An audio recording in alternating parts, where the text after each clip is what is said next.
உழைக்கும் மக்களே ஒன்று கூடுங்கள், வேலை வந்தது கேள்வி கேளுங்கள். பள்ளிப்பாளையத்திலே கீழடி தமிழர் தாய்மொழி சனாதன புரட்டலுக்கு பேரிடி என்ற தலைப்பிலே ஒரு எழுச்சிகரமான பொதுக்கூட்டத்தை அமையத்தில் நடத்தி கொண்டிருக்கும் தலைவர் அவர்களே, கலை நிகழ்ச்சிகள் மூலமாகவும் கருத்துரைகள் மூலமாகவும் இந்த பொதுக்கூட்டத்தை செழுமைப்படுத்திய தோழர்களே, இந்த பொதுக்கூட்டம் ஒரு மக்கள் இயக்கம் என்பதை பறைசாற்றும் வகையிலே இந்த அரங்கையும் நிறைத்து இந்த தெருதோறும் அமர்ந்து இந்த பொதுக்கூட்டத்தை உற்று நோக்கி வெற்றியடை செய்த பள்ளிப்பாளையம் பகுதிவாழ் பொதுமக்களே, வணிகர்களே, உங்கள் அனைவருக்கும் என்னுடைய பணிவான வணக்கங்களை இந்த நேரத்தில் உரித்தாக்குகிறேன். அன்பு தோழர்களே, பெரியோர்களே, இந்த 2025ஆம் ஆண்டு பல செய்திகளை தாங்கி நிற்கிற ஒரு சிறப்பான ஆண்டு. 1925ஆம் ஆண்டு ஒரு ஒப்பற்ற அறிவிப்பை இந்தியாவின் தொல்லியல் துறை அதன் தலைமை இயக்குனர் டைரக்டர் ஜெனரல் என்ற பதவியை அலங்கரித்த ஜான் மார்ஷல் அவர்களால் ஒரு மிகப்பெரிய உண்மை இந்தியாவிலே பறைசாற்றப்பட்டது. இந்தியாவுடைய பூர்வ குடிகள், இந்தியாவுடைய நாகரிகம் என்பது திராவிட நாகரிகம்தான். 20 ஆண்டுகள் கடினமாக உழைத்து ஆராய்ச்சி செய்து எல்லா தரவுகளையும் ஒப்பிட்டு தனது அறிவியல் அறிவையும் வரலாற்று சான்றுகளையும் இணைத்து சிந்து சமவெளி நாகரிகம் என்ற ஹரப்பா மொஹஞ்சதாரோ நகர நாகரிகம் திராவிட நாகரிகம் தான் என்றதை பறைசாற்றிய ஆண்டு 1925. இன்றைக்கு 100 ஆண்டு முடிகிறது. இந்த மாதம் குறிப்பாக இந்தியாவின் திருப்பு முனையான அரசியலை வழங்கிய தந்தை பெரியார் பிறந்த மாதம். இந்த மாதம்தான் தமிழ்நாட்டை சிங்கப்பூருக்கு நிகராக, ஐரோப்பிய நாடுகளுக்கு நிகராக வளர்த்தெடுத்த திராவிட இயக்கத்தின் திருப்பு முனையான மாதம். அண்ணா பிறந்த மாதமும் இதுதான். இன்னும் குறிப்பா சொல்ல போனா, குறைந்த ஆண்டுகளே தமிழ்நாட்டில் பதவியில் இருந்தாலும் தமிழ்நாட்டை தொழில் ரீதியாக கல்வி வகையிலே மக்களுடைய வாழ்க்கையை மேம்படுத்துவதிலே பல அளப்பரிய சாதனைகளை செய்த திராவிட முன்னேற்ற கழகம் துவங்கிய ஆண்டும் துவங்கிய மாதமும் இந்த மாதம்தான். அப்படி பல செய்திகளை, சிறப்பான வரலாற்று நிகழ்வுகளை உள்ளடக்கிய இந்த ஆண்டிலே நாம் பெரும் துயர்களையும் சுமந்து கொண்டிருக்கிறோம். அதையெல்லாம் பகிர்ந்து கொள்வதற்கு முன்பாக தமிழ்நாட்டின் அவலங்களை, தமிழ்நாட்டு மக்களுடைய வரலாற்றை, நம்முடைய முன்னோர்களின் மிக செழிப்பான வாழ்க்கையை நாம் இவ்வளவு நேரம் கேட்டோம், இனியும் கொஞ்ச நேரம் கேட்க போறோம் என்றாலும் கூட இந்த பொதுக்கூட்டத்திற்கு பொருந்தாத செய்திதான் என்றாலும் மனித உள்ளமே கலங்கி போகும் ஒரு செய்தியும் உங்களிடம் பகிர்ந்து கொள்ள இருக்கிறது. நம்மை போலவே மிகப்பெரிய தொன்மை நாகரிகத்தை கொண்ட வறண்ட அரேபிய மண்ணிலே மிகப்பெரிய செழுமை வாய்ந்த பண்பாட்டை கொண்ட ஒரு இனம் பாலஸ்தீனம் என்ற ஒரு இனம். அவர்களுக்கு என்று ஒரு நாடு இருந்தது. 100 ஆண்டுகளாக அமெரிக்கா போய் அங்கே அமர்ந்து கொண்டு இஸ்ரேல் என்ற ஒரு அடாவடி ரவுடி இனக்குழுவை அங்கே குடியமர்த்தி இங்கே எப்படி பார்ப்பனியம் என்ற ஒரு கொள்கை நாட்டு மக்களின் வளர்ச்சியை தடுத்து கொடுமை செய்கிறதோ, ஜாதியை புகுத்தி மதவெறியை புகுத்தி மக்களை எந்த நேரமும் பதட்டத்தில் வைக்கிறதோ, அதை போலவே ஜியோனிசம் என்ற தூய்மை கொள்கையை வைத்து இஸ்ரேல் என்ற ஒரு நாட்டை உருவாக்கி ஒரு நூற்றாண்டாக மிகப்பெரிய படுகொலை செய்து கொண்டிருப்பதை நாம் அறிவோம். இந்த ஆண்டிலே குறிப்பாக இந்த நேரத்தில் நாம் இங்கே பேசிக் கொண்டிருக்கும் பொழுது ஒரு மணிக்கு அங்கே 100 பிணங்கள். பாலஸ்தீனத்திலே அந்த நாட்டு மக்கள் இன்றைக்கு சொந்த நாட்டிலே அகதியாக கூடாரத்தில் கூட தங்க முடியவில்லை. சாப்பாடு கிடையாது, குடிநீர் கிடையாது, எல்லாவற்றுக்கும் மேலாக உயிருக்கும் மானத்திற்கும் உத்தரவாதம் கிடையாது அவர்கள் சொந்த நாட்டிலே. ஒட்டம் புகுந்த வீட்டை போல பரிதாபப்பட்டு பாலஸ்தீனத்தின் ஒரு சிறு பகுதியை இஸ்ரேலுக்கு அளித்ததன் விளைவு இன்றைக்கு பாலஸ்தீனியர்களுக்கு ஒன்ற குடிசை இல்லை, இருக்க இடம் இல்லை, எங்கேயும் போக முடியாது, காப்பாற்ற யாருமே இல்லை. இன்றைக்கு ஐரோப்பிய நாடுகளிலே பல கண்டனங்கள் எழுந்திருக்கிறது. இங்கிலாந்து கூட முறையாக அரசு அறிவிப்பை செய்ய இருக்கிறது பாலஸ்தீனத்தை அங்கீகரித்து என்றாலும் கூட இன்றைக்கு செத்துக் கொண்டிருக்கும் அந்த குழந்தைகளுக்கு, அந்த பெண்மணிகளுக்கு, தாய்மார்களுக்கு, பெரியோர்களுக்கு, நோயாளிகளுக்கு ஆதரவு கரம் நீட்ட ஆள் இல்லை. இந்தியாவில் இருந்து ஒரு மோசடி பேரொழி பொய்யையே முதலீடாக கொண்ட ஒரு தலைமை அமைச்சரை கொண்ட இந்த நாடு, இந்த அரசு என்ன செய்ய போகிறது என்ற கேள்விக்கு இஸ்ரேலுக்கு உதவி செய்வோம், இஸ்ரேலுக்கு படை அனுப்புவோம், இஸ்ரேல் ராணுவத்திலே நாங்கள் பணியாற்றுவோம் என்று பிஜேபி தலைவர்கள் தமிழ்நாட்டிலே கொக்கரிக்கிறார்கள். அன்பு பொதுமக்களே, அன்பு தாய்மார்களே, நம்முடைய நெஞ்சத்திற்குத்தான் தெரியும் இன அழிப்பு என்றால் என்ன என்று. கையை எட்டுகிற தூரத்திலே இருக்கிற நம்முடைய சொந்த சகோதரர்கள் ஈழத்திலே இன அழிப்பு போரிலே மாண்ட பொழுது பார்த்தவர்கள் தான். அந்த வழியை நாம் மறந்திருக்க மாட்டோம். அப்படிப்பட்ட ஒரு படுகொலை உலக நாடுகள் வேடிக்கை பார்க்க நடந்து கொண்டிருக்கிறது. அந்த படுகொலையை நிறுத்தும் திராணியற்ற சமூகமாக உலக சமூகம் மாறிவிட்டது. நாம் வேடிக்கை பார்க்க ஆகாது. நம்முடைய கரங்களை பாலஸ்தீன மக்களை நோக்கி நீட்ட வேண்டும். போரை நிறுத்தி பாலஸ்தீனத்திற்கு சுதந்திர நாடு என்ற அங்கீகாரத்தை வழங்குவதற்காக எல்லா வகையிலும் நம்முடைய ஆதரவை, நம்முடைய கருத்து ஆதரவை இன்னும் பல முறைகள் வழங்க வேண்டும் என்ற ஒரு உறுதியான முடிவை எடுப்பதோடு இஸ்ரேலுக்கு துணை நிற்கிற இந்தியாவின் அரசு, ஒன்றிய அரசு, மோடி அரசுக்கு மிகப்பெரிய கண்டனங்களை நாம் எழுப்ப வேண்டும் என்று இந்த நேரத்தில் கேட்டுக்கொள்கிறேன். தோழர்களே, இன்றைய தலைப்பு பொதுக்கூட்டத்தின் ஆழமான செய்திகளை, தரவுகளை நம்முடைய தோழர்கள் உங்களிடையே பகிர்ந்து சென்றிருக்கிறார்கள். கீழடியை பற்றி இந்த பள்ளிப்பாளையம் மண்ணிலே பேசுவது மிகவும் பெருமைக்குரிய, நெஞ்சம் நிறைந்த ஒரு நிகழ்வாக இருக்கிறது. பள்ளிப்பாளையத்தின் மேற்கு கரையிலே தமிழ்நாட்டை தூக்கி நிறுத்திய பேராசான் பெரியார் பிறந்த மண். பள்ளிப்பாளையம் கை கட்டிய தூரத்திலே இருக்கின்ற குமாரபாளையம் என்பது மொழிகாக்க உயிர் நீத்த மொழி மீட்சி தீரர்கள் பிறந்த மண்.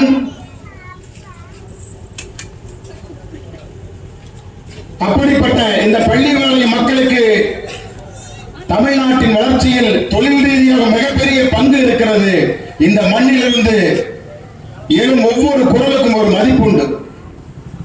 என் அன்பு தோழர்களே, கீழடி ஒரு மிகப்பெரிய வரலாற்று செய்தியை நம்முடைய நாட்டு மக்களுக்கு உணர்த்தி இருக்கிறது. கீழடி வரலாறு என்பது, அதில் கிடைத்திருக்கிற செய்திகள் என்பது, அதை பற்றி உங்களுக்கு சொல்ல வேண்டிய தேவை என்பது அவ்வளவு முக்கியமா? ஒரு கம்யூனிஸ்ட் அமைப்பு, ஒரு புரட்சிகர இயக்கம், ஜனநாயகத்துக்காக போராடுகிற இயக்கம் இப்படி தெருக்கள் தோறும், ஊர் தோறும், நகர் தோறும் பேரணி நடத்தி, பொதுக்கூட்டம் நடத்தி, கூட்டங்கள் நடத்தி, துண்டறிக்கை அச்சிட்டு மாற்ற வேண்டிய தேவை என்ன? சமூகத்தில் இன்று மக்களை பாதிக்கிற பல பிரச்சனைகள் இருக்கிறது. விலைவாசி உயர்வு, தொழில் நசிவு, பொருளாதார நெருக்கடி, வேலை வாய்ப்பின்மை, கல்வித்துறையில் நெருக்கடி, இன்னும் பல பல பிரச்சனைகளை நாம் நடைமுறையிலே சந்தித்துக் கொண்டிருக்கிறோம். அதையெல்லாம் கடந்து இப்போது ஒரு இயக்கத்தை நாம் மேற்கொள்ள வேண்டும் என்றால், ஒரு 6 அடி உயரம் உள்ள மனிதனுக்கு தோள்கள் வலிவாக இருக்கலாம், கை கால்கள் கூட முடமின்றி இருக்கலாம், அவன் பார்க்கறதுக்கு நல்ல அழகா லட்சணமா இருக்கலாம், நல்ல கண்கள், சிவந்த நிறம், இன்னும் பல வசீகரமான அடையாளங்கள் எல்லாம் இருக்கலாம். எல்லாம் இருந்து ஒருவனுக்கு கண்ணு பார்வை இல்லைன்னு சொன்னா எப்படி இருக்கும்? கற்பனை பண்ணி பாருங்க. கண்ணிருந்தும் குருடர்களாக, காலிருந்தும் முடவர்களாக, எல்லா வளமும் எதிரே இருந்தும் பயன்படுத்த முடியாத அடிமைகளாக ஒரு சமூகம் இருக்கிறது என்றால் அது தமிழ்நாடு தான், தமிழ் மக்கள் தான். இந்த அடிமை நிலையை மாற்றுவதற்கு பல தலைவர்கள், பல இயக்கங்கள், பல கட்சிகள் நிறைய சாதனை செய்திருக்கிறார்கள், நிறைய அர்ப்பணித்திருக்கிறார்கள். மக்களுடைய வாழ்க்கையை மிகப்பெரிய மறுமலர்ச்சி ஏற்படுத்தியிருக்கிறார்கள். அவர்களுக்கெல்லாம் தெரிந்த ஒன்று, அவர்களெல்லாம் தங்கள் இதயத்திலே பொறுத்துக் கொண்ட ஒரு கொள்கை, அவர்களுக்கெல்லாம் வழிகாட்டக்கூடிய ஒரு நெறி இன்றைக்கு தமிழ்நாட்டு மக்கள் மத்தியிலே ஆழமாக வேரூன்றி இருக்கிறதா என்றால் இல்லை. நாம் எவ்வளவா பிரிஞ்சிருக்கிறோம், எவ்வளவு வேறுபாடு மக்கள் மத்தியில, பழங்குடிகள் என்று, தாழ்த்தப்பட்டோர் என்று, தாழ்த்தப்பட்டோரிலேயே தெலுங்கு, கன்னடம், பறையர், பிள்ளர் என்று அதிலேயே பல பிரிவு, மிகவும் பிற்படுத்தப்பட்டோர் என்று, அவர் பிற்படுத்தப்பட்டோர் என்று, அதிலேயே பொண்ணு கொடுத்து பொண்ணு எடுக்க முடியாது, அதிலே ஒருத்தருக்கு ஒருத்தர் புழங்கிக்க முடியாது, அவர் அதுக்கு மேல என்று எல்லாத்துக்கும் மேல தலையான சாதியாக இந்த நாட்டில் கூட அனைத்து மக்களையும் அடக்கி ஆளுகிற அதிகாரம் பெற்ற ஒரு இடத்துல யார் இருக்காங்கன்னு பார்த்தீங்கன்னா இந்தியா முழுவதும் இருக்கக்கூடியவர்கள் பார்ப்பனர்கள் தான். இந்த பார்ப்பனர்களான, இந்த பார்ப்பனர்களின் கொள்கையான இந்து மதம் என்று சொல்லி அந்த மதத்திற்குள்ளே உலகத்திலேயே வேற எங்கேயும் இல்லாத கொடுமை, பிறப்பிலேயே ஏற்றதானதை கற்பிக்கின்ற, பிறக்கும் போதே உனக்கு இவ்வளவுதான் தகுதி என்று மனிதனை தீண்டத்தகாதவனாக, புழங்கத்தகாதவனாக, அணுகத்தகாதவனாக ஒதுக்கி வைக்கிற ஒரு மிக பெரும் கொடுமை இந்தியாவை தவிர எங்காச்சும் இருக்கா? எங்காச்சும் உலக நாட்டில் அந்த கொடுமை பார்த்திருக்கிறோமா? உலகம் முழுக்க மதங்கள் இருக்கிறது, உலகம் முழுவதும் தெய்வங்கள் இருக்கிறது, உலகம் முழுவதும் வழிபாடுகள் இருக்குது, உலகம் முழுவதும் புராணங்கள் இருக்கிறது. எங்கேயுமே பிறந்ததிலிருந்து ஒரு மனுஷனை ஒதுக்கி வைக்கிற கொள்கை எதிலையும் கிடையாது. அப்படி ஒரு கொடுமையை அனுபவிக்கிற ஒரு சமூகம் இது எத்தனை வருஷமா? ஒரு 5 வருஷமா?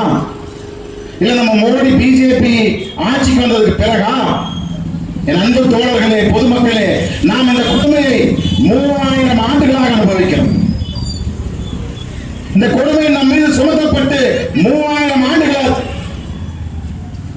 இந்த கொடுமைகளுக்கெல்லாம் முற்றுப்புள்ளி வைப்பதற்காக 3000 ஆண்டுகளாக ஒரு இனம் போராடி வருகிறது என்றால், அறிவோடு இயங்குகிறது என்றால், தன்னை தகவமைத்துக் கொண்டே வருகிறது என்றால் அது நம்முடைய தமிழினம் தான். அடிமையாய் இருப்பது மட்டுமல்ல, தான் அடிமையாய் இருக்கிறோம் என்பதை அறிந்த ஒரு இனமாக நம்முடைய தமிழினம் இருக்கு. நம்ம அடிமைத்தனத்திலிருந்து விடுபட வேண்டாமா? இந்த நாட்டில் இருக்கக்கூடிய உயர் நீதிமன்ற, உச்ச நீதிமன்றங்களை அலங்கரிக்கிற பதவிகள் இன்றைக்கு பார்ப்பனர்கள் கையில் இருக்கு. இந்த நாட்டில் இருக்கக்கூடிய உயர் அரசு பதவிகள் அனைத்தும் பார்ப்பனர்கள் கையில் இருக்கு. இந்த நாட்டில் செல்வ வளம் கொளிக்கக்கூடிய அனைத்து தொழில்களும், அனைத்து தொழிற்சாலைகளும், அனைத்து வணிகங்களும் பார்ப்பனர் வணிகர் கையில் இருக்கு. அவர்களுக்கு தான் ஒன்றிய அரசு அள்ளி அள்ளி பணத்தை கொடுத்துட்டு இருக்காங்க. இந்த நாட்டுடைய அரசு தூதராக, அதிகாரிகளாக உலகம் முழுவதும் பார்ப்பனர்கள் தான் இருக்கிறாங்க. நாம் இங்க அடிச்சுக்கிறோம். எடப்பாடி தகராறு விவசாய நிலத்துல, நகரத்துல இன்று இடுக்கல நெரிசல்ல இருக்கக்கூடிய இடங்கள்ல ஒரு சின்ன குளியல் அறைக்கு, ஒரு கழிப்பறைக்கு, ஒரு மாடி படிக்கட்டுக்கு, ஒரு தெருக்கோடிக்கு, ஒரு தண்ணீர் குழாய்க்கு நம்முடைய சொந்த சகோதரர்களோடு நாம் அடிபட்டு, சண்டையிட்டு, வெட்டுப்பட்டு, கொலையாகி, கொலைகாரராகி நாம் உணர்ந்து கொண்டிருக்கும் அதே நேரத்திலே இந்த காட்சிகளுக்குள் எதுக்குள்ளும் பயணிக்காத ஒரு சிறு கும்பல் 3000 ஆண்டுகளாக நம்முடைய உழைப்பை, நம்முடைய செல்வத்தை, நம்முடைய பொருளாதாரத்தை, நம் மீதான அதிகாரத்தை இன்றைக்கு வரைக்கும் அனுபவித்துக் கொண்டிருக்கிறார்களே, அவர்களை கேள்வி எழுப்புவது, அவர்களை அதிகாரத்திலிருந்து அகற்றுவது, நம்முடைய தலைமுறைக்கு பிறகு நம்முடைய குழந்தைகளை, நம்முடைய பசங்க பிள்ளைகளை சுதந்திர மனிதர்களாக, அனைத்து செல்வங்களையும், அனைத்து அதிகாரங்களையும் அலங்கரிப்பவர்களாக மாற்ற வேண்டிய பொறுப்பும் கடமையும் நமக்கு இருக்கு. அதைத்தான் அம்பேத்கர் வாழ்நாள் முழுவதும் பணியாற்றி மக்களை திரட்டி நமக்கு போதித்து சென்றிருக்கிறார். அதைத்தான் தந்தை பெரியார் அவர்கள் தன் வாழ்நாள் முழுவதும் கடைசி நொடி சாகும் வரை சிறுநீர் பையை கையிலே ஏந்தி கொண்டு நமக்காக கதறினார், வாதாடினார், உழைத்தார், ஓடினார். அப்படிப்பட்ட ஒரு வரலாற்றின் தொடர்ச்சியாக இந்த கீழடியும் நமக்கு ஒரு மாபெரும் ஆயுதமாக இருக்கிறது. தோழர்களே, இந்த நேரத்திலே கீழடியை பேசுகின்ற அதே சமயத்திலே கீழடியை பேசுகின்ற அதே சமயத்திலே கீழடிக்கு என்ற ஒரு தொடக்கம் இருக்கும் அல்லவா? இந்த நவீன யுகத்திலே 3000 ஆண்டுகளுக்கு முன்னால நாம் பல அரிய சாதனைகளை செய்திருக்கிறோம். நம்முடைய இனம் பெருமை மிக பல விஷயங்கள் தன்னுடைய வாழ்க்கையில வைத்திருந்திருக்கிறது. அதெல்லாம் ஒரு புறம். இடையில என்னாச்சு? நடுவால ஒரு பெரும் பகுதியை காணோம். 3000 ஆண்டுகள் என்பது ஒரு சின்ன சேதாரம் அல்ல, ஒரு மாபெரும் வரலாற்று துயரம் நம்ம இழந்திருக்கிறோம். அப்படிப்பட்ட இழப்புகளுக்கு பிறகு வெள்ளையர் காலத்திலே நம்முடைய தமிழினத்திற்கென்று இந்தியாவிலே இருக்கக்கூடிய பிற்படுத்தப்பட்ட தாழ்த்தப்பட்ட பழங்குடிகளுக்கென்று ஒரு மாபெரும் மறுமலர்ச்சி, ஒரு ஒளிவிளக்கு கிடைத்திருக்கிறது. சட்டத்தின் மூலமாக, வெள்ளையர் ஆட்சியின் மூலமாக நமக்கு கல்வியை கொடுத்தாங்க, வேலை வாய்ப்பு கொடுத்தாங்க, உரிமைகளை கொஞ்சம் கொஞ்சம் கொடுத்தாங்க. வெள்ளையர் ஆட்சி கொடியதுதான். படுகொலை நடந்தது, அடக்குமுறை நடந்தது, வரி வசூலித்தார்கள், செல்வ வளங்களை ஐரோப்பாவுக்கு கொண்டு சென்றார்கள், விமர்சனம் உண்டு. ஆனால் தோழர்களே, பிறப்பிலேயே ஏற்றதாங்க என்ற கருத்தை அவன் ஏற்றுக்கொள்ளவில்லை. நீ பழங்குடி, நீ தாழ்த்தப்பட்டான், நீ பிற்படுத்தப்பட்டான், உங்களுக்கு அதிகாரம் இல்லை என்று அவன் சொல்லவில்லை. அவன் காலத்திலேதான், வெள்ளையர் காலத்திலேதான் நமக்கு சில உரிமைகள் கிடைத்தது. அந்த நேரத்திலே இந்த நாட்டின் வரலாற்றை எழுதும் பணியும் தொடங்கியது. அந்த வரலாற்றை எழுதியது நம்முடைய தமிழ் சமூகத்தின் ஏதாவது ஒரு மிகப்பெரும் புலவரோ, ஒரு காப்பியத்தை இயக்கியவரோ, ஒரு தமிழ் மொழி புலமை வாய்ந்த ஒப்பற்ற இலக்கியவாதியோ இல்லை. வரலாற்றிலே நாம் எப்படி திருவள்ளுவரை கொண்டாடுகிறோமோ, வரலாற்றிலே நாம் எப்படி தொல்காப்பியத்தை நன்றி கூறுகிறோமோ, அதை விட பல மடங்கு நம்முடைய பெருமைக்கும் நன்றிக்கும் போற்றுதலுக்கும் உரியவர்களாக ஆங்கிலேயர்களும் சில பேர் இருக்கிறார்கள். தோழர்களே, வீரமா முனிவர் இத்தாலியில் பிறந்து இங்கு வந்து தமிழ் மொழியின் நூல்களை மொழிபெயர்த்து இங்கேயே தமிழ் மீதான பற்றால் இங்கேயே வாழ்ந்து மடிந்தார். அதற்கு பிறகு வந்த ஜி.யு. போப் அவர்கள் திருக்குறளையும் நாலடியையும் தமிழிலே இருந்து ஆங்கிலத்துக்கு பல மொழிகளுக்கு மொழிபெயர்த்து தான் இறந்து கல்லறையிலே புதைக்கப்பட்ட பின் இங்கே ஒரு தமிழ் மாணவன் உறங்குகிறான் என்று எழுதுங்கள் என்று சொல்லி அதை பொறித்து வைத்து இன்றும் தமிழ்நாட்டின் மூச்சு காற்றோடு கலந்திருக்கிறான். தோழர்களே, அதன் பிறகு வந்த கால்டுவெல் என்கிற ஒரு பாதிரியார் தன்னுடைய 19வது வயதிலே இங்கிலாந்திலிருந்து கடல் பயணத்தில் இங்கே வந்து சேர்ந்த பொழுது நடுக்கடலிலே தான் வந்த கப்பல், ஒரு பிரெஞ்சு கப்பலோடு மோதி கப்பலில் இருந்து அனைவரும் செத்துவிட்ட பிறகு மிஞ்சிய 6 பேரில் ஒருவராக கரை சேர்ந்து தமிழ்நாட்டுக்கு என்று ஒப்பற்ற ஒளிவிளக்கை ஏற்றி வைத்த மாமனிதர் கால்டுவெல் அவர்கள். இறைப்பணிக்காக வந்திருந்தாலும் தமிழ்நாட்டின் வரலாற்றை, தமிழ் மொழியின் வரலாற்றை, இந்திய மொழிகளின் வரலாற்றை சொந்தமாக கற்று தேர்ந்து அறிந்து ஆய்ந்து இந்தியாவில் இருக்கக்கூடிய நாகரிகம் மொழி எல்லாம் திராவிட மொழி குடும்பத்தை சார்ந்தவைதான். ஆரியர்கள் மொழிதான் மூத்த மொழி, சமஸ்கிருதம் தான் மூத்த மொழி, அதிலிருந்து பிறந்ததுதான் மற்ற மொழிகள் எல்லாம் என்ற கூற்று தவறானது. ஆரிய மொழியான சமஸ்கிருதத்திற்கும் திராவிட மொழி குடும்பத்தின் தாய்மொழியான தமிழுக்கும் எந்த தொடர்பும் கிடையாது. இன்னும் சொல்ல போனால் இந்தியாவில் இருக்கக்கூடிய அத்தனை மொழிகளும் தமிழில் இருந்து பிறந்தவைதான் என்பதை ஆதாரபூர்வமாக வரிசைப்படுத்தி நிரல்படுத்தி அதற்கான எல்லா தரவுகளையும் கொடுத்ததோடு மட்டுமல்லாமல் தமிழ்நாட்டுடைய நம்முடைய முன்னோர்கள், நம்முடைய மூத்தோர்களின் வரலாற்று தொட்டிலை இன்னைக்கு நாம எல்லாம் பழைய படம் பார்க்கிறோம், அல்லது கனவுல நம்முடைய அப்பா அம்மாவோட போய் பேசுற மாதிரி பழகுற மாதிரி ஏதோ ஒரு ஏக்கத்துல இரவு தூங்கும் போது நாம் பல கனவுகளை காண்றோம். ஆனால் தோழர்களே, நிகழ்காலத்திலிருந்து நம் கையை பிடித்து கொண்டு போய் நம்மை ஒரு 5000 ஆண்டுகளுக்கு முன்னால் நம்முடைய முன்னோர்களிடம் விட்டால் எப்படி இருக்கும்? அப்படி தாமிரபரணியின் கனிமுகத்திலே இயற்கையாக அமையப்பெற்ற நம்முடைய தமிழர்களின் மூத்த ஒரு துறைமுக நகரம் என்றால் அது கொற்கை. இதை கண்டுபிடித்து கொடுத்தவர் கால்டுவெல் அவர்கள். திராவிட மொழி குடும்பத்திற்கென்ற ஒரு ஒப்பு இலக்கணத்தை படைத்து இன்றைக்கு வரைக்கும் கல்வி புலத்திலும் அரசியல் களத்திலும் மொழியியல் துறையிலும் ஒரு மாபெரும் திருப்புமுனை ஏற்படுத்திய ஒப்பற்ற மனிதர் கால்டுவெல் அவர்கள். அவர்களையும் அதன் பிறகு உலகத்திலேயே அரசாங்கத்தின் சார்பில் எங்கேயுமே தொல்லியல் துறை கிடையாது. 2 நாட்டில் தான் இருக்கு, ஒன்று இங்கிலாந்து, ஒன்று இந்தியா. 1861ஆம் ஆண்டிலே இந்தியாவில் தொல்லியல் துறை உருவாக்கியதோடு மட்டுமல்லாமல் அது சீரோடும் சிறப்போடும் இன்று வரை இயங்குவதற்கு அடித்தளமிட்ட ஒப்பற்ற மனிதர் ஒருத்தர் உண்டென்றால் அலெக்சாண்டர் கன்னிங்காம். அவர் ஒரு வெள்ளையர் தான். அவர் ஒரு ராணுவ அதிகாரியை தான் வந்தார். ஆனால் அவருடைய குடும்பமே கல்வியாளர் குடும்பம். அவங்க அப்பா ஒரு மிகப்பெரிய கவிஞர், அவங்க அம்மா ஒரு மிகப்பெரிய கல்வியாளர், அவங்க அண்ணன் தம்பி 3 பேருமே கல்வியில் சிறந்தவங்க. இவங்களுடைய குழந்தைகளும் இந்தியாவில் இருந்து தமிழ் மொழிக்காக சாகும் வரை சேவை செய்த ஒரு குடும்பம் என்றால் அது அலெக்சாண்டர் கன்னிங்காமுடைய குடும்பம். இங்கே படங்கள் எல்லாம் காண்பிப்பதற்கு நீங்க கூகுள்ல தேடுங்க. அவர் செய்த அரும்பணியால் அதன் பிறகு வந்த அதே இங்கிலாந்து நாட்டை சேர்ந்த ஜான் மார்ஷல் அவர்கள் 26 வயதில் வந்து இந்தியாவின் தொல்லியல் துறையை வைத்துக் கொள்ளலாமா கலைக்கலாமா என்ற விவாதம் நடைபெற்ற பொழுது 1899 அதிகாரத்திற்கு வந்த கர்சன் பிரபுவால் மீண்டும் தொல்லியல் துறை உயிர் பெற்று 26ஆம் வயதிலே ஒரு நாட்டின் தொல்லியல் துறைக்கு பொறுப்பேற்று நேர்மையாக மனசாட்சியோடு இந்தியாவின் வரலாற்றை தேட துவங்கிய ஒப்பற்ற மனிதர் ஜான் மார்ஷல் அவர்கள். 1902ஆம் ஆண்டு பதவிக்கு வந்ததிலிருந்து 1927ஆம் ஆண்டு வரை பணியாற்றி இந்திய தொல்லியல் துறைக்கு ஒரு மாபெரும் அடித்தளத்தையும் ஒரு கருத்தையும் கொடுத்து சென்றார். இந்த மனிதர்கள் எல்லாம் வணங்கவில்லை என்றால், இந்த மனிதர்கள் எல்லாம் நாம் நினைவில் வைத்துக் கொள்ளவில்லை என்றால், இவர்களை எல்லாம் நாம் போற்றவில்லை என்றால் உண்மையிலேயே தமிழ் சமூகம், உண்மையிலேயே திராவிட சமூகம் நன்றி மறந்த சமூகம் ஆகிவிடும். அவர்களை வணங்கி திருவள்ளுவரை போல, தொல்காப்பியரை போல, சங்கப்புலவர்களை போல நவீன காலத்திலே நம்முடைய முன்னோர்களோடு, நம்முடைய மூதாதையரோடு, நம்முடைய மூத்தோர்களோடு தமிழ் சமூகத்தை இணைத்து நமக்கெல்லாம் ஒரு வழிகாட்டிய ஒளி விளக்குகளாக அவர்கள் இருக்கிறார்கள். அவர்களுக்கு இந்த நேரத்திலே நன்றி.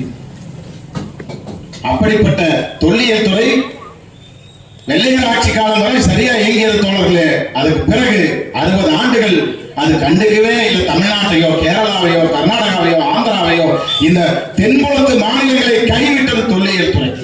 அதன் விளைவுதான் 60 ஆண்டுகளில் இந்தியாவின் வரலாறு எது என்று ஜான் மார்ஷல் சொல்லி போன கருத்தை, அந்த அறிக்கையை, அந்த ஆய்வை மறைத்து, புறக்கணித்து, ஒதுக்கி வைத்துவிட்டு குருட்டுத்தனமாக, புரட்டுத்தனமாக, சதித்தனமாக அவர்கள் இல்லாத சரஸ்வதி நதியை தேடிக்கொண்டிருக்கிறார்கள். அவர்கள் இல்லாத வேதகால நாகரிகத்தை தேடிக்கொண்டிருக்கிறார்கள். எதுக்காக? சும்மா கார்ட்டூன் சேனல்ல ஜெய்பீம் போடுறதுன்னு நினைச்சீங்களா? இல்ல சக்திமான் நாடகம் போடுறதுன்னு நினைச்சீங்களா? என் அன்பு தோழர்களே, என் அன்பு உழைக்கும் மக்களே, கிடையாது. நாமெல்லாம் பிறப்பிலேயே ஏற்றதாழ்வோடு இருக்கிறவங்க தான். ஒவ்வொரு சாதிக்கும் ஒரு நீதி உண்டு. இவன் செருப்பு தைக்கணும், இவன் மனம் பண்ணணும், இவன் கூலி உழைப்பு தான் செய்யணும், இவன் சொத்து வச்சக்கூடாதுன்னு சொல்லிட்டு ஒவ்வொரு சாதிக்கும் இருக்கக்கூடிய நியதிகளை, தர்மங்களை இன்னும் ஒரு நூற்றாண்டுக்கு கடத்துவதற்கு அவர்கள் அறிவியலையும் அதிகாரத்தையும் கையில் வைத்துக் கொண்டிருக்கிறார்கள் தோழர்களே. அதனால் அன்றாட பிழைப்புக்காக நாம் போராடி கொண்டிருக்கிற அதே சமயத்திலே நம் கண்ணுக்கு வெளிச்சமாக போரிடுவதற்கு வலிமையான தோள்களை கொண்டவர்களாக, இன்னும் பலமாக நடப்பதற்கு வலுவுள்ள கால்களை கொண்டவர்களாக, முடமற்றவர்களாக ஆக்கிக் கொள்வதற்கு நம்முடைய வரலாற்றை, நம்முடைய சொந்த வரலாற்றை நாம் தெரிந்து கொள்ளணும். உலகத்தில் யாருக்கு இவ்வளவு வரலாறு கிடையாது, எங்கேயும் கிடையாது. நீங்க கேள்விப்பட்டிருக்கீங்களா? கிராயக்கத்தில் இருந்து அலெக்சாந்திரியா நகரிலிருந்து ஒரு கப்பல் பயணித்து 40 நாட்கள்ல தமிழ்நாட்டிலே இருக்கக்கூடிய ஒரு துறைமுகத்திற்கு, பாண்டிய மன்னனுடைய துறைமுகத்திற்கு, அழகன் குளத்திற்கு வருகிறது, முசிறி என்ற துறைமுகத்திற்கு வருகிறது என்றால் உங்களால் நம்ப முடிகிறதா? இன்னைக்கு நேரத்திலேயே 5000 ஆண்டுகளுக்கு முன்னால அந்த கப்பலில் என்ன வந்தது? கட்டி கட்டியாக தங்கம் வந்தது. எதற்காக? பாண்டிய நாட்டின் முத்து என்பது உலகளவிலே மிக பிரபலமான ஒன்று. அலெக்சாண்டரின் படையின் தூதுவனாக மகத நாட்டுக்கு சந்திரகுப்த மௌரியரை சந்திக்க வந்த மெகஸ்தனிஸ் அவர் அணிந்து வந்த அணிகளில் ஒன்று பாண்டிய நாட்டு முத்து. பாண்டிய நாட்டு முத்து அழகன் குளத்திலிருந்து, முசிறியிலிருந்து, காவேரி பட்டணத்திலிருந்து புறப்பட்டு அது கிரேக்கத்தின் ரோமாபுரிக்கு சென்று அங்கிருந்து மெகஸ்தனிஸ் வழியாக மீண்டும் இன்றைக்கு வடமாநிலத்திலே சொல்லப்படுகிற ஒரு நிலப்பகுதிக்கு வந்து சேர்ந்ததை சங்க பாடலும் சொல்கிறது. மெகஸ்தனிஸின் இண்டஸ் என்ற வரலாற்று குறிப்பும் சொல்கிறது. இன்றைக்கு அகழ்வாயிலும் அது உறுதிப்படுத்தி இருக்கிறது. எவ்வளவு பெரிய சமாச்சாரம்! தங்க கட்டிகளை கொடுத்து பாண்டிய நாட்டின் முத்தை பெற்று செல்வதற்கென்று ரோமானியர்களுக்கு அவ்வளவு ஆர்வம், அவ்வளவு பாண்டிய நாட்டு முத்தன் மீது அவ்வளவு காதல். உலக அழகி கிளியோபட்ரா தான் அருந்திய மதுவில் கூட பாண்டிய நாட்டின் விலை உயர்ந்த முத்தை கரைத்து குடித்தாள் என்று அந்த நாட்டு அறிஞர் பாடி வச்சிருக்கார். நம்ம கதையெல்லாம் சொல்லல. உலகத்திலேயே இருக்கக்கூடிய எல்லா இலக்கியங்களையும் தனிச்சிறப்பு வாய்ந்தது தமிழ் இலக்கியம். நம்ம பெருமைக்கு சொல்லவே இல்லை. ஏன்னா சங்க இலக்கியங்கள்ல எங்கேயுமே நீங்க ஒரு மதத்தை பற்றி பார்க்க முடியாது, ஒரு கடவுளை பற்றிய குறிப்பை பார்க்க முடியாது, ஒரு மூட நம்பிக்கைக்கான சடங்குகளை பற்றிய குறிப்புகளை நீங்க பார்க்க முடியாது.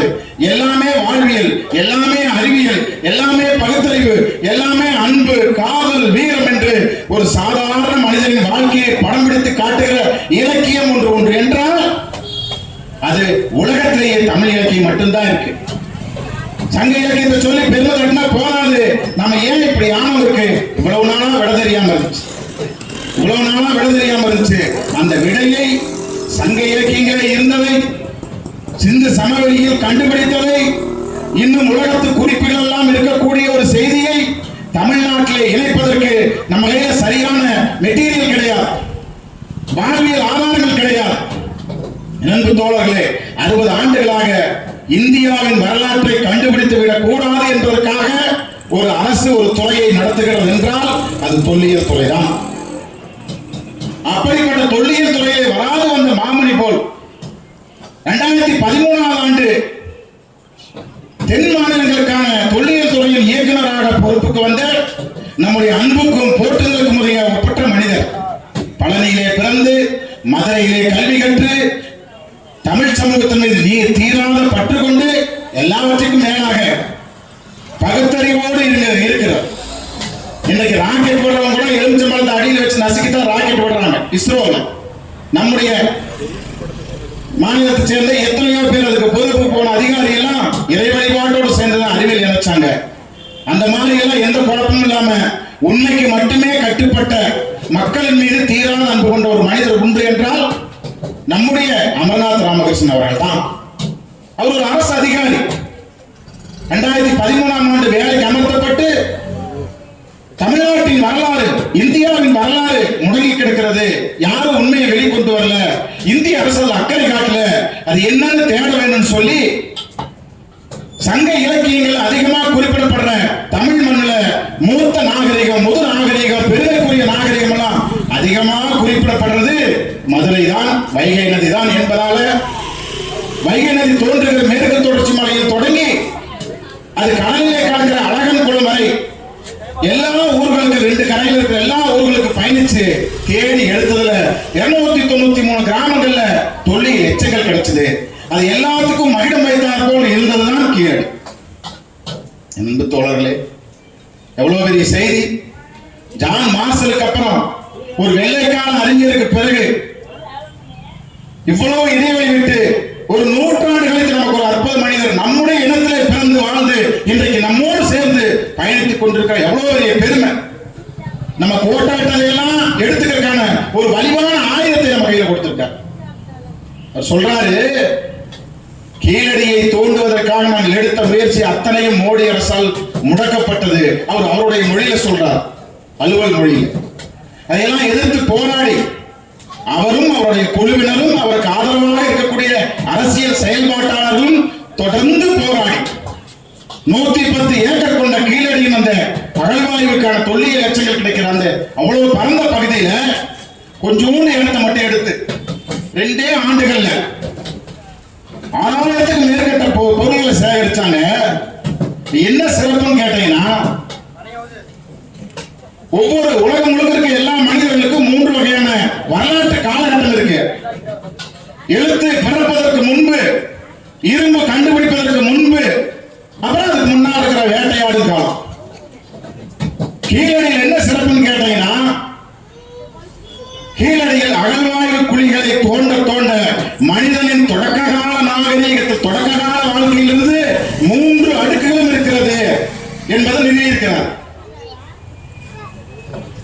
ஒரு 10 அடிக்கு கீழே ஒரு 6 மீட்டர் தோண்டும் போது கிடைக்கிறது வளர்ந்த நகர நாகரிகம்.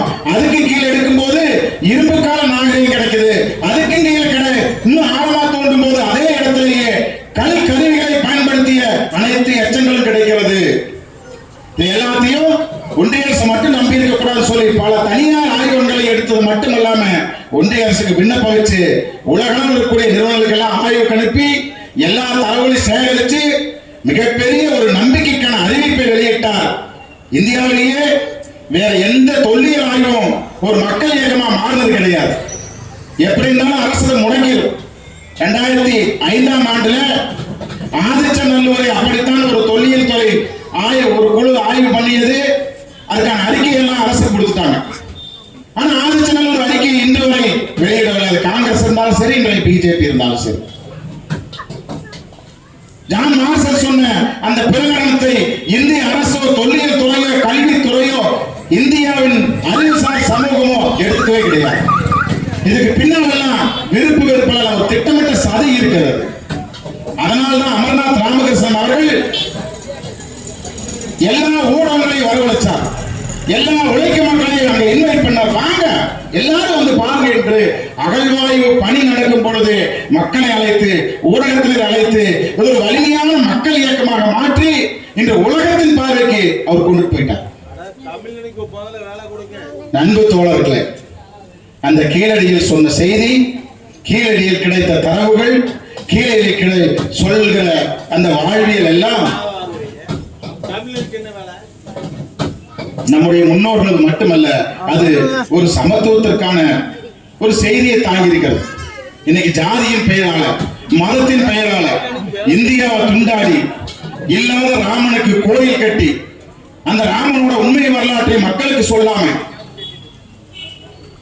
கடவுள் என்ற ஒன்றை வைத்து அதிகாரத்திற்கு வந்து ஆட்சியை கைப்பற்றி இன்றைக்கு உழைக்கும் நாடு முழுக்க கூட அத்தனை செல்வங்களையும் கொள்ளையடித்துக் கொண்டிருக்கிற ஒரு பாதகமான சூழ்நிலையில ஒரு ஒப்பற்ற அறிவியலை, ஒரு ஒப்பற்ற வாழ்வியலை நம்முடைய தமிழ் சமூகத்திற்கு அமர்நாத் ராமகிருஷ்ணன் அவர்கள் வழங்கி இருக்கிறார். அந்த கீழடியிலிருந்து நாம் எடுத்துக்கொள்ளக்கூடிய செய்தி என்ன? அங்கே இருந்த மக்கள், அவருடைய வாழ்க்கையிலிருந்து நாம் எடுத்துக்கொள்ளக்கூடிய விஷயம் என்ன? உலகிலேயே கல்வெட்டுகள் அதிகமாக பழங்காலத்திலே மக்கள் பயன்படுத்தி வந்த கல்வெட்டுகள் அதிகமாக கிடைத்திருக்கிற நாடு இந்தியா. அந்த கல்வெட்டுகளிலே அதிகமாக பயன்படுத்தப்பட்ட மொழி தமிழ் மொழிதான். அந்த கல்வெட்டுகள், தமிழிலே பொறித்த கல்வெட்டுகளிலே அதிகமாக கிடைத்த இடம் வைகை நதிக்கரை தான். எவ்வளவு பெரிய செய்தி! யார் இந்த நாட்டுக்கு முன்னோடி? இந்த நாட்டின் பூர்வகுடி யாரு?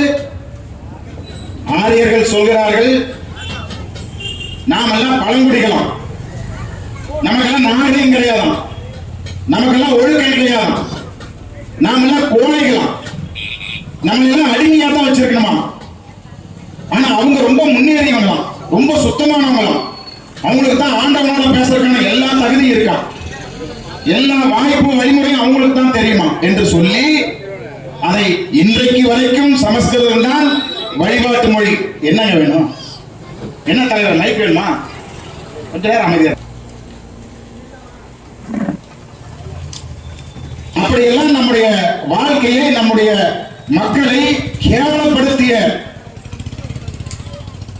இவ்வளவு கடுமையான சூழல்ல இன்னையிலிருந்து 2400-500 ஆண்டுகளுக்கு முன்னால தங்க கட்டியில இன்னைக்கு பிஸ்கட் வருது, தங்க பிஸ்கட். யார் வேணாலும் போய் கல்யாண தோசையில் வாங்கிக்கலாம், ஜெயாலுக்காசில் வாங்கிக்கலாம், குமரன்ல வாங்கிக்கலாம். அதில் நீங்கள் வாங்கிட்டு வந்து உங்களுக்கு லாக்கரில் பத்திரமா வச்சுக்கலாம். ஆனால் தோழர்களே, 2500 ஆண்டுகளுக்கு முன்னாலே தங்க கட்டியிலே தன்னுடைய பெயரை பொறித்து வைத்து சொத்து சேர்க்கிற ஒரு பழக்கம் தமிழனுக்கு இருந்தது என்றால் எவ்வளவு பெரிய வளமான வாழ்க்கை. அது ஒரு மகன் தாய்க்கு கொடுத்ததாகவோ, ஒரு காதலன் தன்னுடைய காதலிக்கு கொடுத்ததாகவோ இருக்கலாம். அந்த தங்க கட்டியிலே பொறிக்கப்பட்ட பெயர் கோதை. கோதைங்கிற ஒரு பெண்ணுக்கு அவ்வளவு தங்க கட்டிகள் செல்வங்கள் இருந்ததுன்னு சொல்லி இப்போ இந்த 2024 அதே வைகை நதிக்கரையில தேனூருக்கு என்ற கிராமத்தில் இருக்கக்கூடிய ஒரு களிமண் மேட்டிலே முளைத்த கருவேல மரம் காய்ந்திருந்த நேரத்திலே சிறுவர்கள் விளையாடி கொண்டிருந்த இடத்திலே கருவேல மரம் மலைக்கு சாய்ந்து வேரோடு பிடுங்கி மண் அரித்து ஒரு களையம் மேலே வந்து அந்த களையத்தை சிறுவர்கள் எடுத்து களையத்திலே என்ன இருக்கிறது என்று ஊரார் பார்த்து அரசாங்கத்திற்கு தகவல் சொல்லி எடுத்து பார்க்கும் போதுதான் அது தங்க கட்டி. அதில் எழுதியிருக்கிற பேர் கோதை. அதை கார்பன் 14 என்ற கரிம கால கணக்கிற்கு அனுப்பினால் அதனுடைய வாழ்நாள் என்பது 2500 ஆண்டுகளுக்கு முன்பு. எவ்வளவு பெரிய செய்தி! நான் சாதாரண நாட்கள் கிடையாது. 6000 ஆண்டுகளுக்கு முன்னாலே இன்றைக்கு பாகிஸ்தானில் இருக்கக்கூடிய சிந்து சமவெளியிலே வாழ்ந்தவர்கள் தான். கன்னியாகுமரிக்கு கீழே இருக்கக்கூடிய கடலடியிலே புதைந்து போன முதலாம் மதுரை நகரம், பிறகு மணலூர் என்று சொல்லப்பட்ட 2ஆம் மதுரை, இன்றைக்கும் வாழ்வோடு கலந்து கொண்டிருக்கிற 3ஆம் மதுரை என்று ஒரு தொடக்க காலத்தில் இன்று வரை மனித குலத்திற்கு முன்னோடியாக வாழ்ந்த ஒரு இனம். உலகத்தில் இருக்கக்கூடிய சீனாவோடு 5000 ஆண்டுகளுக்கு முன்பே வணிகம் வைத்திருந்தவர்கள். ஆப்கானிஸ்தானிலிருந்து சூதுபாலத்தை வாங்கி பயன்படுத்தியவர்கள். ரோமாபுரியிலிருந்து தங்கத்தை வாங்கியது மட்டுமல்ல, ராணுவத்திற்கு ஆள் எடுத்திருக்கிறான் பாண்டியன் நெடுஞ்செழியன். பாண்டியன் நெடுஞ்செழியன் என்ற மன்னனின் அரண்மனையிலே வாயில் காவலனாக, பாதுகாப்பாளராக, ஏன் அந்த புறத்திலே ஒரு ராணியாக கூட ஒரு யவனர், இலக்கியத்திலே சொல்லப்படுகிற யவனர் என்பவர்கள் ரோமர்கள் தான், கிரேக்கத்தை சார்ந்தவர்கள். யவன ராணியை வைத்து திருமணம் செய்து பாண்டியன் வாழ்ந்தான் என்பது செய்தி. ரோமாபுரியின் தங்க கோலை, ரோமாபுரியின் மண் பாண்டங்கள், ரோமாபுரியின் தங்கம், ரோமாபுரியின் பல பொருட்கள் இங்கே வந்திருக்கிறது. இங்கிருந்து கப்பலில் ஏற்றப்பட்ட 3 பொதியின் மதிப்பு இன்றைக்கு 30 கோடி, அன்றைக்கு எத்தனையோ கிராம் வெள்ளிக்கு சமம் என்று அதை கொண்டு அலெக்சாந்திரிய நகருக்கு கொண்டு சேர்த்தும் ஒப்பந்தத்தை நாம எடுக்கல, தமிழ்நாட்டுக்காரர் எடுக்கல, திராவிட இயக்கத்தார் எடுக்கல, கம்யூனிஸ்டுகள் எடுக்கல, உலகத்தின் அறிஞர் பெருமக்கள் எடுத்து பதிவு செய்து வைத்திருக்கிறார்கள். அது அந்த காலத்திலேயே கிரேக்க மொழியில் தமிழ்நாட்டு மக்கள் பேசினார்கள். அங்கிருந்த கிரேக்கர்கள் தமிழ் மொழியை அறிந்திருந்தார்கள். சும்மா எல்லாம் சொல்ல, கல் தோன்றி மண் தோன்றா காலத்தை முன் தோன்றி வாழோடு முன் தோன்றிய மூத்த குடி என்பது ஒரு வரலாறு. இந்த வரலாற்று பெருமையை இன்னைக்கு பேசுற காரணம், நம்ம வாழ்க்கையில் நம்ம மாபெரும் பள்ளத்தை சந்திச்சிருக்கிறோம். நமக்கு என்னதான் 3 வேளை உணவு கிடைச்சாலும், கொஞ்சமா வேலை வாய்ப்பு கிடைச்சாலும், நாம் யார், எப்படிப்பட்ட வரலாற்றுக்கு சொந்தக்காரர்கள், நம்முடைய இந்த நிலைக்கு யார் காரணம் என்பதை நாம் உணர்ந்து கொள்ளாவிட்டால், இன்னைக்கு இருக்கிற செல்வாக்கு, இன்னைக்கு இருக்கிற கொஞ்ச நெஞ்ச வாய்ப்பு, இன்னைக்கு இருக்கிற கொஞ்ச நெஞ்ச வாழ்வியல் சூழல் எது அழிக்கப்படும், எது வேணாலும் நடக்கும். பாலஸ்தீனர்களை போல, இலங்கையிலே நம் மக்கள் எதிர்கொண்ட ஒரு இன அழிப்பை போல தமிழ்நாட்டில் நடந்தாலும் கேட்க முடியாது. நமக்கு வரும் துணிச்சல் என்பது வெறும் உடல் வலியிலிருந்து மட்டுமல்ல, கற்ற கல்வியிலிருந்து மட்டுமல்ல, நம்முடைய சொந்த வரலாற்றை தெரிந்து கொண்டால்தான். அப்படிப்பட்ட ஒப்பற்ற வரலாற்றை கொண்ட சிந்துவெளி நாகரிகத்தை, அதன் தொடர்ச்சியாக இந்தியாவிலேயே எங்கும் காணாத சிந்துவெளிக்கு பிறகு கிடைத்த கீழடி நாகரிகத்தை, நாகரிகம் சொன்னா சின்னது கிடையாது. ஒரு பானை ஓடு கிடைக்கலாம், ஒரு வளையல் கிடைக்கலாம், ஒரு தங்க காசு கிடைக்கலாம், ஏதாவது 1-2 கிடைச்சிட்டு போனோம். ஏங்க, காணாம போன அத்திப்பட்டின்னு சொல்ற மாதிரி ஒரு மாபெரும் நகரமே எப்படி மண்ணுக்குள்ள, அழகான குளியலறை கட்டமைப்பு, ஒரே மாதிரியான செங்கல் கொண்ட கழிவு நீர் கால்வாய்கள், ஒரே மாதிரியான உரைகிணறு அமைப்பு, ஒரே மாதிரியா வரிசையா அமைக்கப்பட்ட வீடுகள், முற்றத்தோட, வரவேற்பறையோட, சமையல் அறையோட அமைக்கப்பட்ட வீடுகள். சரி, இதையெல்லாம் ஒருவர் தள்ளிடலாம். தொழிற்சாலைகள், தண்ணியை சூடாக்கி அதிலிருந்து தொழிற்சாலைக்கான பல பல சக்திகளை பிரிச்சு, இரும்பை உருக்கி, தங்கத்தை உருக்கி, அணிகளில் செய்து, ஆயுதங்களை செய்து, அன்றைக்கே நெசவு தொழிலுக்கான தற்கொலை செய்து எல்லாத்தையும் எடுத்திருக்காங்க. எவ்வளவு பெரிய வாழ்வியல்! இவ்வளவு பெரிய ஒரு இலக்கியத்தை, நம்முடைய வரலாற்றை இன்றைக்கு ஒன்றிய அரசு, மோடி அரசு கபால மூட பார்க்க 2 ஆண்டுகள் அமர்நாத் அவர்கள் வேலை செய்து உருவாக்கிய நம்முடைய 3000 ஆண்டு கால இடைவெளியை, அந்த இருளை நீக்கிய ஒப்பற்ற பணியை குழியை தோண்டி போச்சுட்டாங்க. என் அன்பு தோழர்களே, குஜராத்திலே மோடி பிறந்த வாட் நகரத்திலே அகழ்வாய்கள் 10 ஆண்டுகள் நடக்கு.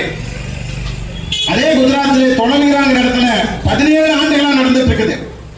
100 கோடி ரூபாய் செலவு செய்யப்படுது. கீழடி என்பது அதிகமான பொருள், தொல்லியல் பொருள் கிடைச்ச இடம். ஹரப்பா மொகஞ்சதாரோவுக்கு பிறகு ஒரு மக்கள் வாழ்ந்த நகரமே, நகர நாகரிகமே கண்டுபிடிக்கப்பட்ட இடம். தொலைவீராவில் இருந்து எடுக்கப்பட்ட 28 பொருளை அமெரிக்காவில் புளோரிடாவில் இருக்கக்கூடிய பீட்டா அனலைஸ் கம்பெனிக்கு அனுப்புறாங்க. அதுக்கான எல்லா செலவு தொகையும் கொடுக்குறாங்க. நீங்களே சொல்லுங்க இந்த நியாயத்தை. ஆனால் தோழர்களே, அவ்வளவு ஒப்பற்ற செய்திகளை கொண்டிருக்கிற நம்முடைய கீழடியிலிருந்து ஒரு சோதனைக்கான பொருள் எத்தனை அனுப்பலான்னு கேட்டா ஒதுக்கியது வெறும் 1 லட்சம் ரூபாய், அனுப்பியது 2 பொருள். தெரியுமா? சொல்லுங்க, நமக்கு தெரியுமா அந்த செய்தி? எவ்வளவு பெரிய கொடுமை இது! உண்மையா ஒரு வரலாற்றை தேடுகிறவன் நடந்ததை யாரும் புனைய முடியாது. இறந்த காலம் இறந்ததுதான். அது இருக்க உண்மையை ஏற்றுக்கொள்ள அச்சப்படுகிற ஒரு கும்பல். எனவே அயோத்தியில ராமனுக்கு ராமாயண அருங்காட்சியகம், ஒரு புராணம், ஒரு கதை, ஒரு கற்பனை. அந்த கற்பனையில் வர ஒரு நாயகனுக்கு, அந்த கதைக்கு மக்கள் ஒரு உள்ள போனா அப்படியே பார்த்து புரிஞ்சு எல்லாம் மண்டையை ஏத்துக்கணுங்கிறதுக்காக 2017ஆம் ஆண்டு 151 கோடி ரூபாய் ஒதுக்கி அருங்காட்சி அமைத்த அதே மோடி அரசு, அதே பிஜேபி அரசு கீழடி அகழ்வாயிலிருந்து கிடைச்ச பொருளை கால கணிப்பிற்கு அனுப்பு என்றால் 1 லட்சம் ரூபாய் தான் கொடுப்பேன்னு சொல்றான். 2 பொருளை தான் அனுப்புவேன்னு சொல்றான். 2 பொருள் ஒண்ணு தெரியாது சொல்றார் அமர்நாத் அவர்கள். 10 பொருளையாவது அனுப்பணும். அது ஒரு சதி நடந்துட்டு இருக்கு. இப்போ உண்மையை உறக்க சொன்ன அமர்நாத் ராமகிருஷ்ணனை இடமாத்தி விட்டுட்டு அந்த இடத்திற்கு சனாதனத்தின் ஆதரவாளரான, பிஜேபியின் அடிவரடியான, பாரதிய ஜனதா கொள்கையோடு ஒத்து போகிற RSS வாரி ஸ்ரீராமை கொண்டு வந்து அவனோட அதிகாரியில் அமர்த்தி, அன்பு தோழர்களே, எப்படி ஜான் மார்ஷல் சொன்ன பிரகடனத்தை மறைச்சாங்களோ, எப்படி 3000 ஆண்டுகளமா நம்மளை சதி செய்து அடக்கி வைத்திருக்கிறார்களோ, அதை போலவே கீழடியில் ஒரு மகா மட்டமான வேலையை செய்தார்கள். நகர நாகரிகத்தின் தொடர்ச்சி தெற்கு பகுதி இருக்கிறது. ஸ்ரீராமை வைத்து வடக்கு பகுதியிலே தோண்டினார்கள். அங்க வெறும் மண்ணு தான் கிடைக்கும். அகழ்வாயில 10 மீட்டர் இருக்கணும், 8 மீட்டர் இருக்கணும், 15 மீட்டருக்கு ஆழமா போனாதான் பழைய கால பொருள் கிடைக்கும். வெறும் 2.5 மீட்டர்ல 2-3 பொருளை எடுத்து அதை ஆராய்ச்சிக்கு அனுப்புனா அது 500 வருஷம் 600 வருஷம் தான் பழமை காமிக்கும். சொல்றாங்க அமர்நாத் ராமகிருஷ்ணன் அறிக்கையை வெளியிட முடியாது. ஆனா ஸ்ரீராம் அனுப்பின பொருளை அதுக்கு எத்தனை செலவானாலும் சரி அதை கொண்டுட்டு போய் கால கணிப்பு நடத்தி உண்மை சொல்லிடுவாங்க. ஏன்னா 2 அடி தோண்டினா யார் கிடைப்பா? 50 வருஷத்துக்கு முன்ன இறந்தவனோட எலும்பு தான் கிடைக்கும். ஆனால் 16 அடிக்கு கீழே, 20 அடிக்கு கீழே 5000 ஆண்டு 10,000 ஆண்டு வரலாறு புதைந்து கிடக்கிறது. அந்த உண்மையை தேடுவதற்கு மோடிக்கோ, பிஜேபிக்கோ, RSSக்கோ மனமில்லை தோழர்களே. நம்ம 8 கோடி பேர், நம்ம மட்டுமல்ல, கர்நாடகா, கேரளா, ஆந்திரா, ஒடிசா, சத்தீஸ்கர், ஜார்க்கண்ட், காஷ்மீர் வரை நம்முடைய சகோதரர்கள். கடல்மூழ்கிய நகரத்திலிருந்து இடம்பெயர்ந்து ஆப்கானிஸ்தான் வரை இன்னும் அதுக்கு அந்த பக்கம் பரவிய தமிழர்கள், திராவிடர்கள் தான். பின்னால் ஆரியர் வருகையால அவர்கள் கால்நடை மட்டுமே மேய்த்து வந்தார்கள். அவர்களுக்கு நகரங்கள் இருப்பதை பிடிக்காது. நகரம் இருந்தால் மேய்ச்சல் இருக்காது. மாடு மேய்க்க முடியாது, குதிரை மேய்க்க முடியாது. அவங்களுக்கு தெரிஞ்ச 2 சமாச்சாரம் தான். மாட்டை குதிரை மேய்ச்சிட்டு வந்து பாலை கறந்து குடிச்சிட்டு கறியை சாப்பிட்டு அப்படியே தீய வாட்டி வாட்டி பாட்டு பாடி படுத்து வைக்கணும். இதுக்கு மேய்ச்சல் மட்டும்தான் வேணும். அவர்கள் வரும்பொழுது அலெக்சாண்டரின் அரசவையிலிருந்து மெகஸ்தனிஸ் குறிப்பிடுகிற இண்டஸ் என்ற வரலாற்று நூலில் குறிப்பிடுகிற இண்டஸ் கல்ச்சர் என்று சொல்லப்படுகிற சிந்துவெளி நாகரிகத்தை படைத்து ஒரு ஒப்பற்ற வாழ்வை வாழ்ந்தவர்கள் தமிழர்கள். அங்கிருந்து நகர நாகரிகம் விரட்டுகிறார்கள் தமிழர்களை. அது கொஞ்சம் பேர் காட்டுக்குள்ள போறாங்க, பழங்குடிகளா மாறுறாங்க. 3000 ஆண்டுகளுக்கு பிறகு திரும்பி பார்த்தா கோண்டு மொழி பேசக்கூடிய மக்கள், சந்தாலிய மக்கள், அவதி மொழி பேசக்கூடிய மக்கள், மகத மொழி பேசக்கூடிய மக்கள் என்று நம்முடைய தமிழர்கள், நம்முடைய திராவிட இனத்தைச் சேர்ந்தவர்கள் பல மொழி பேசக்கூடிய மக்களாக நம்மிடமிருந்து பிரிந்து இன்று இந்தியா முழுக்க வாழ்கிறார்கள். அம்பேத்கரின் சொல்படி இந்தியாவை யாராவது ஒருவர் சொந்தம் கொண்டாட வேண்டும் என்று சொன்னால் அந்த உரிமையும் தகுதியும் தமிழ் இனத்திற்கு மட்டுமே உண்டு. தமிழர்கள் தான் இந்தியாவின் பூர்வகுடிகள், தமிழர்கள் தான் திராவிடர்கள், தமிழர்கள் தான் நாகர்கள் என்று ஒரு மாபெரும் அறிவிப்பை செய்தார் அவருடைய மானுட ஆராய்ச்சிக்கான படிப்பிலே. பொய்யா? அப்படிப்பட்ட நம்முடைய நாகரிகத்தையும் நம்முடைய வரலாற்றையும் மறைப்பதற்கு எவ்வளவு கொடுமை. குஜராத்தில் நடக்கிற ஆய்வுகளுக்கு 100,000 கோடி பணத்தை ஒதுக்கி 17 ஆண்டுகள் ஆய்வு செய்யறாங்க. 3 ஆண்டுக்கு பிறகு கீழடியில ஆய்வு செய்வதற்கு ஒன்றுமே இல்லைட்டாங்க. குழியை மூடிட்டு போயிட்டாங்க. இன்றைக்கு தமிழ்நாடு அரசோட முன்னெடுப்பிலே கீழடியிலே 10ஆம் கட்ட அகழாய்ச்சி நடந்துட்டு இருக்கு. 10வது கட்டம் நடந்துட்டு இருக்கு. தமிழ்நாட்டிலே 2024 மட்டும் 5 கோடி ரூபாய் பணம் ஒதுக்கி புதிதாக 8 இடங்களில் அகழ்ந்து கொண்டிருக்கிறார்கள். விருதுநகர் வெம்பக்கோட்டையிலே, புதுக்கோட்டை பொற்பனக்கோட்டையிலே, இன்னும் திருவண்ணாமலை மாவட்டத்திலே, கிருஷ்ணகிரி மாவட்டத்திலே, திருப்பூர் மாவட்டத்திலே, கடலூர் மாவட்டத்திலே எல்லா பக்கம் வேலை நடந்துட்டு இருக்கு. 2025-26 அறிவிச்சாங்க மீண்டும் புதிதாக 8 இடம். இங்க இருக்கக்கூடிய கொடுமணல் நொய்யல் அருங்காட்சியகம் அமைக்க போறாங்க. திருவண்ணாமலையில அங்கேயும் ஒரு தமிழ் பண்பாட்டுக்கான அருங்காட்சியகம் அமைக்க போறாங்க. அது மட்டுமல்ல, சென்னையில எழும்பூர் இருக்கக்கூடிய அருங்காட்சியகத்துல நம்முடைய வரலாற்றை உண்மையை உடைத்து சொன்ன ஜான் மார்சலுக்கு சிலை வைத்தது மட்டுமல்லாமல் சிந்து சமவெளி அறிக்கைக்கான 100ஆண்டு விழாவையும் கொண்டாடி இருக்கிறாங்க. தமிழ்நாடு அரசு இந்த நேரத்தில் பாராட்டணும். எல்லாரும் கரவொலி எழுப்பி பாராட்டுங்க. எவ்வளவு பெரிய செய்தி. இன்றைக்கு தொல்லியல் துறையிலே, அகழ்வாய்வு துறையிலே தமிழ்நாட்டின் தமிழர்களின் வேர்களை தேடி ஒரு மிகப்பெரிய சண்டையை போட்டுக்கொண்டே பயணத்தை தொடங்கி இருக்கிறாங்க. அவ்வளவு செஞ்சிருக்கிறாங்க. இதெல்லாம் தமிழ்நாடு அரசு ஒரு செய்து. ஆனால் ஒன்றிய அரசு அகழ்வாய்வை முடக்குவது, உண்மையை வெளிவராமல் தடுப்பது, பணி செய்யும் அதிகாரியை இடம் மாற்றுவது, பணம் ஒதுக்காதது. இங்க பணம் ஒதுக்கல, ஆனா வட மாநிலங்களுக்கு கோடிக்கணக்கான ரூபாய் அள்ளி கொடுத்து இல்லாத சரஸ்வதி நாகரை இது தேடிட்டு இருக்காங்க. இந்த நேரத்தில் நான் உங்களை பார்த்து கேட்டுக்கிறது, நம்ம மக்களை எல்லாம் சேர்ந்து கேட்டுக்கிறது, நம்ம எல்லாரும் சேர்ந்து எடுத்துக்க வேண்டிய உறுதி, அன்பு தோழர்களே, அன்பு பொதுமக்களே, நம்முடைய வரலாறு நமக்கு ரொம்ப முக்கியம். நாம சீட்டு போட்டு சேர்க்கிற சிறுவாட்டு காசு எவ்வளவு முக்கியமோ, பார்த்து பார்த்து கட்டுற நிலவாயில் படியும் ஜன்னலும் கதவும் ஓடும் கூரையும் எவ்வளவு முக்கியமோ, கடற்கரையா தேடி எடுக்கிற துணி எவ்வளவு முக்கியமோ, பார்த்து பார்த்து சேர்ந்த பள்ளிக்கூடமும் கல்லூரியும் நம்ம பிள்ளைகளுக்கு எவ்வளவு முக்கியமோ, அதை போலவே அதை விட பல மடங்கு நம்முடைய இனத்தின் வரலாறும் நம்முடைய தன்மானமும் நமக்கு ரொம்ப ரொம்ப முக்கியம். அதுதான் தமிழ்நாடு. இந்தியாவிலேயே ஒரு வேறுபட்ட எண்ணங்களை கொண்ட, பல மதம் பல வழிபாட்டுகளை கொண்ட மக்கள் தன்மானத்துக்காக ஒண்ணு சேருவாங்க. ஏதாவது ஒரு எடுத்துக்காட்டுன்னா தமிழ்நாட்டை தவிர அடிச்சுக்க கவலையே கிடையாது. இது அடிமைத்தனத்தை 3000 ஆண்டு கால போராட்டம் மட்டுமல்ல, தந்தை பெரியாரால் உருவாக்கப்பட்ட, திராவிட இயக்கத்தால் உருவாக்கப்பட்ட ஒரு அறிவார்ந்த செயல். இந்த 100 ஆண்டுகள்ல இன்றைக்கு தொல்லியல் துறை கொடுத்த, அகழ்வாய்வு கொடுத்த உண்மையை 100 ஆண்டுகளாக தெருதோறும் சொல்லி மக்களுடைய தமிழ் இன எழுச்சிக்கு மிகப்பெரிய களம் அமைத்த இயக்கம் என்றால் அது பெரியாரால் தான், அண்ணாவால் தான், கலைஞரால் தான் என்பதை யாரும் மறுக்க முடியாது. இன்றைக்கு அது ஒரு தேர்தல் கட்சி, அவங்க அதிகாரத்துக்கு போற இடத்துல பல வேலைகள் செய்யறாங்க. ஆனா மக்கள் இயக்கமா இருக்கிற நமக்கு, பொதுமக்களா இருக்கக்கூடிய நமக்கு, சாதியை விட, மதத்தை விட, வேறு பல ஏற்றத்தாழ்வுகளை விட, வேறுபாடுகளை விட நம்முடைய வரலாறு, நம்முடைய எதிர்காலம் ரொம்ப முக்கியம். அது ஐரோப்பாக்காரங்க புரிஞ்சுக்கிட்டனால அறிவியல் அவ்வளவு வளர்ச்சி, பொருளாதாரத்தில் அவ்வளவு வளர்ச்சி. அண்ணன் கேட்டாரு, இன்னைக்கு தமிழனுக்கு என்ன கொடுப்பேன்? நாம முடிவெடுத்தா ஒரு பொன்னுலகை தமிழ்நாட்டில் உருவாக்க முடியும். நமக்கு தேவை சொந்த வரலாறு, தன்மானம் தான்.